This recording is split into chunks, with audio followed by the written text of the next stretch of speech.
हो रही है। इस भीषण कोहरे और ठंडी के मौसम में भी लोग इतने ऊर्जा में भगवान की आरती गा रहे हैं। सामने प्रभु की मनोहर जोड़ी और भक्तों के चेहरे की खुशी, ये दोनों देख करके अति उत्साह और अति आनंद हो गया। मैं राज परीक्षित सिंह बाबा खीरेश्वर महादेव जी का सेवक हूं और खीरेश्वर महादेव जी के बारे में आप सबको बताने आए हैं। हालांकि सभी लोग, ज्यादातर लोग खीरेश्वर महादेव जी के बारे में जानते हैं और इस गांव से बहुत लोग बाबा का दर्शन करने नियमित रूप से आते हैं, लेकिन फिर भी हम बाबा के सेवक हैं, इसलिए उनके पैगाम को, उनकी बातों को हमें बताने में भी बड़ा अच्छा लगता है और जगह जगह प्रचार करने में भी बड़ा अच्छा लगता है। खीरेश्वर महादेव भगवान शंकर के ऐसे रूप हैं जिनको अग्नि शिव कहते हैं। जब भी हम कोई मंत्र पूजा करते हैं, हवन करते हैं, तो उसमें स्वाहा स्वाहा कहते हैं।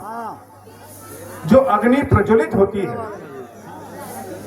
वही उन्हीं का शरीर रूप खीरेश्वर है, और उसमें जो स्वाहा स्वाहा की शक्ति होती है वही अम्बा पार्वती है। भगवान शंकर जब शिव रूप में होते हैं तो देवी पार्वती स्वरूप में होती है। भगवान शंकर जब ब्रह्मा रूप में होते हैं तो देवी शारदा स्वरूप में होती है। भगवान शंकर जब अग्नि स्वरूप में होते हैं तो देवी स्वाहा स्वरूप में होती है। जिस जिस रूप में भगवान शिव होते हैं उस रूप में देवी का शक्ति और स्वरूप होता है। अग्नि पुराण में ऐसी एक भविष्यवाणी लिखित है जिसमें महादेव के बारे में बताया गया है कि प्रकाश्यते त प्रतिष्ठते विकृता कृति, अर्थात कलयुग में भगवान शंकर प्रतिष्ठित होंगे और प्रकाशित होंगे अपने विकृत आकृति में, और जो कोई भी उनकी सेवा भक्ति करेगा, जिस भी किसी विधि से करेगा, खीरेश्वर महादेव की कृपा से भोग और मोक्ष दोनों प्राप्त होगा। तुलसी बाबा जब श्री रामचरितमानस लिख रहे थे तो शुरुआत उन्होंने संस्कृत से की।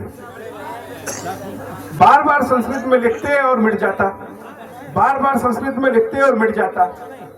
तो स्वयं शंकर और पार्वती जी ने उनको दर्शन दिया और कहा इसको अवधी भाषा में लिखिए, क्योंकि आने वाला समय, उस समय में लोग इतने बड़े ज्ञानी नहीं होंगे कि संस्कृत भाषा को समझ सके। कलयुग में ज्ञान का अभाव है, इसीलिए भगवान शंकर ऐसे रूप में आए हैं और बताए हैं कि जो कोई भी, जिस भी किसी विधि से, अगर आप उनके पास जाकर के हाथ जोड़ ले रहे हैं तो भी, अगर उनको जाकर के जल चढ़ा रहे हैं तो भी, जिस भी किसी विधि से उनकी सेवा दर्शन करते हैं, भोग और मोक्ष दोनों प्राप्त होगा।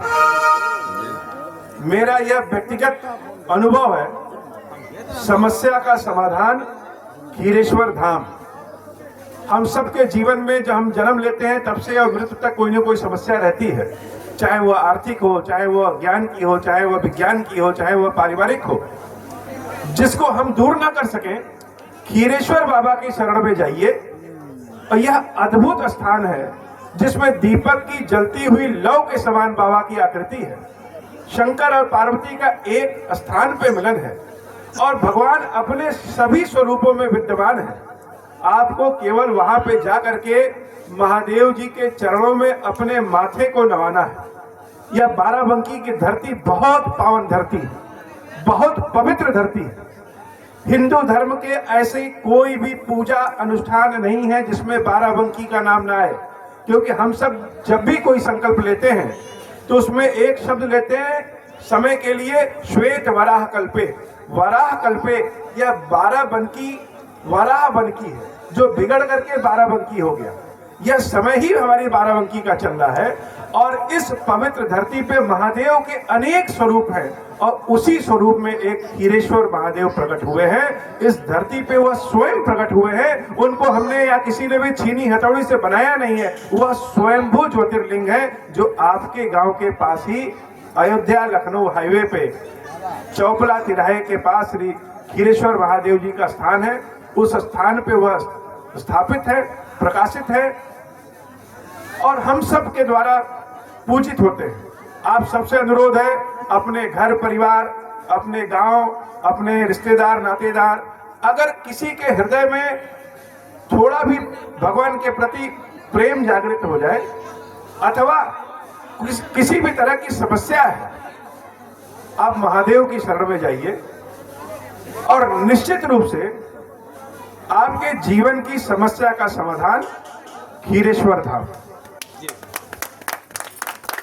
इनको प्रसन्न करने का एक ही उपाय है, ओम श्री राम। हम लोगों ने जय श्री राम का मंत्र सुना होगा, ओम नमः शिवाय का मंत्र सुना होगा, महामृत्युंजय मंत्र सुना होगा, देवी के मंत्र सुने होंगे। ये ओम श्री राम का मंत्र ऐसा मंत्र है जो कि सारे मंत्रों का निचोड़ है, सारे मंत्र हैं इसमें। ओम अर्थात भगवान शंकर, श्री अर्थात देवी पार्वती, और शंकर और पार्वती मिलकर के ही इस संसार को राममय बनाते हैं। तुलसी बाबा ने जो लिखा है कि मंगल भवन मंगलहारी, उमा सहित जही जपत पुरारी, इसी का मंत्र रूप है ओम श्री राम। आप उंगली पे 11 बार सोते जागते उठते बैठते अपने घर परिवार बिस्तर पे जहां पे भी ओम श्री राम करिए, खीरेश्वर बाबा का नाम लीजिए, समस्या का समाधान खीरेश्वर धाम। इसी के साथ हम चाहेंगे आप लोग की मंगल आरती और भगवान का जो कथा प्रसंग चल रहा है, लीला चल रहा है, वो सब आप लोग सुने देखें और महादेव हम सब के ऊपर ऐसी कृपा करें कि हम सब के हृदय में भगवान के प्रति प्रेम आस्था हमेशा के लिए जागृत रहे। जय खीरेश्वर महादेव, ओम श्री राम।